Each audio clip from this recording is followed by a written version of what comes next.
Was an FBI agent who exposed a Hillary Clinton's Operation Fast and Furious cover-up found dead? No, that's not true. FBI Special Agent David Raynor shot himself in front of police officers who rushed to his estranged wife's Maryland home in response to a 911 call, according to police.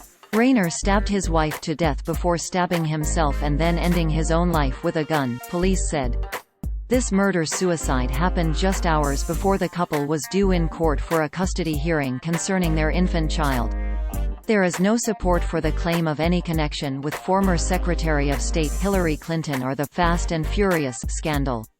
The false claim was made soon after Raynor's March 7, 2018, death, and has been frequently repeated, including in an article published by bestdailynews.info on November 5, 2019 titled FBI Agent Who Exposed Hillary Clinton Cover-Up, Found Dead, which opened, quote, an FBI special agent, who was anticipated to expose the extent of Clinton and Obama malpractice and corruption in the Operation Fast and Furious cover-up before a U.S. federal grand jury, has been found dead at his home. The FBI official's wife was also found dead at the scene, with the couple both being murdered using the 52-year-old agent's own gun. Special Agent David Raynor was stabbed multiple times and shot twice with his own weapon, according to local media reports. Raynor's tragic death comes just one day before he was due to testify before a U.S. federal grand jury. End quote. Users on social media only saw this title, description and thumbnail. Quote, FBI agent, who exposed Hillary Clinton cover-up, found dead, best daily news loading. An FBI special agent, who was anticipated to expose the extent of Clinton and Obama malpractice and corruption in the Operation Fast and Furious cover-up before a U.S. federal grand jury, has been found dead at his home. The FBI official's wife was also found dead at the scene, with the couple both being murdered. End quote. The false story attributed to local reports the detail that Raynor was shot twice with his own weapon. No local or national reporting said that. This is important because suicides rarely involve two-shot wounds, since the person would be assumed to be unable to fire a second round. Fact-checker Snopes.com also quoted the police chief as saying officers witnessed Raynor shooting himself. There is no suspicion that Raynor's death was anything but a murder-suicide.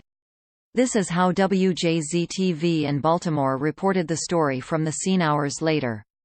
The stories claim that Raynor died just one day before he was due to testify before a U.S. federal grand jury is not supported by any source. The only upcoming court date for the FBI agent was his own child custody hearing set for that same day.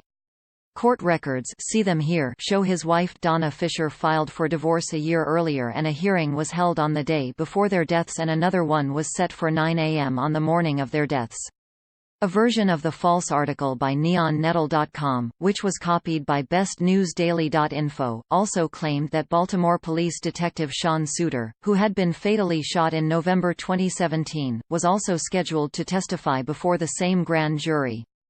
There is no reporting anywhere else about such a grand jury of Suter's connection. Bestnewsdaily.info did a lousy cut-and-paste job, leaving out part of the story referencing Suter. Another major flaw with this false claim is that Hillary Clinton was Secretary of State when the scandal developed and was uncovered. Operation Fast and Furious involved in the Justice Department's Bureau of Alcohol, Tobacco, Firearms and Explosives. Clinton's State Department was not connected and there is no explanation why she would have anything to cover up. The operation was based out of the ATF's Arizona office and was not connected to Maryland. The investigation of the operation, which began in 2009, was completed well before Raynor's March 7, 2018 death. See the full timeline here.